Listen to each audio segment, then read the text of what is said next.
राजधानी का ऐतिहासिक गांधी मैदान फिर इतिहास की एक नई इबारत को लिखने के लिए तैयार हो रहा है। दरअसल गांधी मैदान में आगामी 7 मई को एक इतिहास लिखा जाएगा।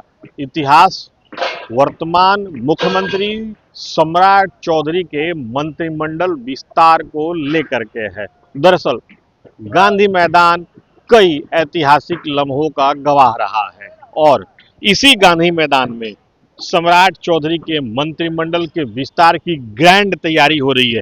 मेरी मौजूदगी अभी गांधी मैदान में है और आप तस्वीरों के माध्यम से देख सकते हैं कितने बड़े पैमाने पर यहाँ पर तैयारी चल रही है। यानी कि ये तैयारी एक ग्रैंड शपथ ग्रहण समारोह की है। यहाँ पर 1, 2, 3 यानी कि 3 ये हैंगर बनाए जा रहे हैं। बताया ये जा रहा है कि ये अत्याधुनिक है और जिस तरीके से बिहार में भी मौसम में बदलाव हो रहा है, मौसम के उन बदलाव को सहने में ये हैंगर सक्षम है।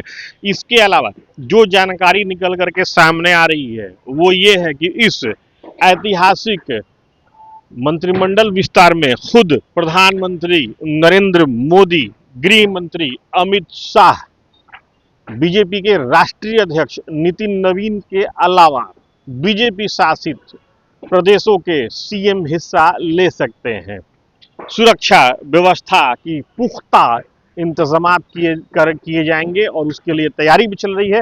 मैं दिखाना चाहूंगा कि अभी गांधी मैदान में इस वक्त जब मैं अब यहाँ मौजूद हूँ, यहाँ पर पटना प्रमंडल के कमिश्नर, राजधानी के जिलाधिकारी, पटना प्रमंडल के डीआईजी, आईजी, पटना के एसएसपी के अलावा तमाम जितने भी आला अधिकारी हैं वो अभी मौजूद हैं। चूंकि ये एक हाई प्रोफाइल शपथ ग्रहण समारोह ना होकर के एक अपने आप में मंत्रिमंडल विस्तार है। दरअसल ये मंत्रिमंडल विस्तार अपने आप में ऐतिहासिक इसलिए है कि अभी तक गांधी मैदान में मंत्रिमंडल विस्तार नहीं हुआ था। अलबत्ता गांधी मैदान में शपथ ग्रहण समारोह जरूर हो चुका है, कई रैलियां हो चुकी हैं, लेकिन संभवतः बिहार के राजनीतिक इतिहास में ये पहला मौका है जब मंत्रिमंडल का विस्तार किया जाएगा। चूंकि इस मंत्रिमंडल विस्तार में बड़े नामों के शामिल होने की उम्मीद है, लिहाजा यहाँ पर सुरक्षा के पुख्ता इंतजाम किए जाने की भी सूचना है। बताया जा रहा है कि तकरीबन 3 से 4 हजार सुरक्षाकर्मी यहाँ पर मौजूद रह सकते हैं।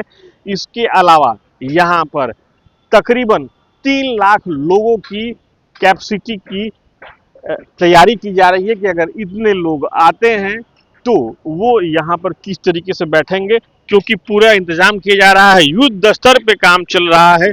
मेरे चारों तरफ जहां तक आपकी नजर जाएगी हर तरफ बड़ी संख्या में कारीगर लगे हुए हैं, लगातार काम चल रहा है। 7 तारीख को टेंटेटिव डेट सामने आ रहा है और ये टारगेट है कि 7 तारीख के पहले ये सारे काम को पूरा कर लेना है। Sujeet Kumar, TV 9 digital, Patna.